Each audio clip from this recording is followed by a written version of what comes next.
Dr. Robert Kadlec, HHS's Assistant Secretary for Preparedness and Response, and Dr. Stephen Hahn, the Commissioner of Food and Drugs. As of this morning, we still have only 14 cases of the China coronavirus detected here in the United States, involving travel to China or close contacts with those travelers. We have 3 cases among Americans repatriated from Wuhan, and we have 40 cases among American passengers repatriated from the Diamond Princess in Japan. I want to thank the responders and communities that have worked with HHS and the administration to provide these Americans with the treatment they need. I'm also grateful to the governors and other state and local leaders who have worked with us in close partnership so far. The immediate risk to the general American public remains low. But as we have warned, that has the potential to change quickly.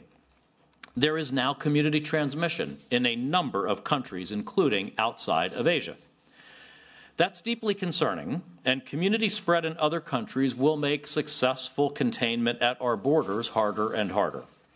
That's why we've already been working closely with state, local, and private sector partners to prepare for mitigating the virus's potential spread in the United States, because we will likely see more cases here, as we have said throughout this episode.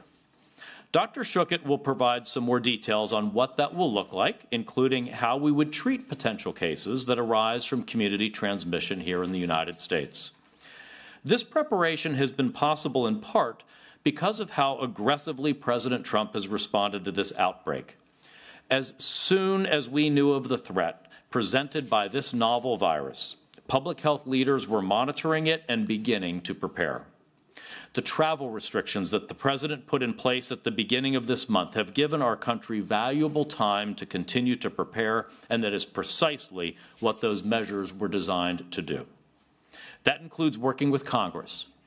Yesterday, the White House sent a request to Congress to make at least $2.5 billion in funding available for preparedness and response.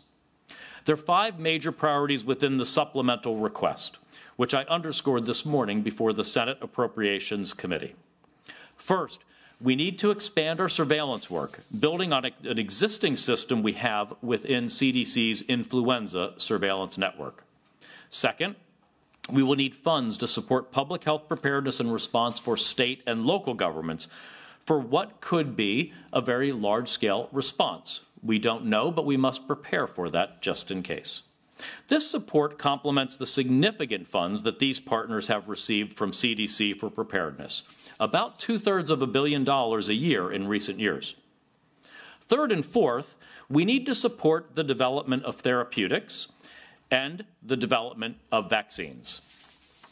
Given the scale of this outbreak, the private sector sees a real market for both kinds of countermeasures, as well as for diagnostics, but federal funding and guidance can accelerate this work. Dr. Fauci will address the current status of that work in more depth. Fifth and finally, we need funds for the purchase of personal protective equipment for the Strategic National Stockpile, a topic that Dr. Kadlec can address. I'll conclude by noting that though scheduling conflicts prevented this briefing from including other members of the President's coronavirus task force, we'll be providing a new update from interagency leaders soon, and we expect to continue doing so regularly. Earlier this afternoon on CNBC, the National Economic Council Director Larry Kudlow offered an update on how we see this outbreak affecting the economy. This morning, Dr. Messonnier from CDC provided the usual telebriefing. As Dr. Schuchat will emphasize in just a moment, the Trump administration will continue to be aggressively transparent as the outbreak and our response evolve. We'll continue keeping the American people and the media apprised of the situation, as well as what everyone can do to prepare. In the meantime, I'll continue to work closely with President Trump and the President's task force on our preparations to keep Americans safe.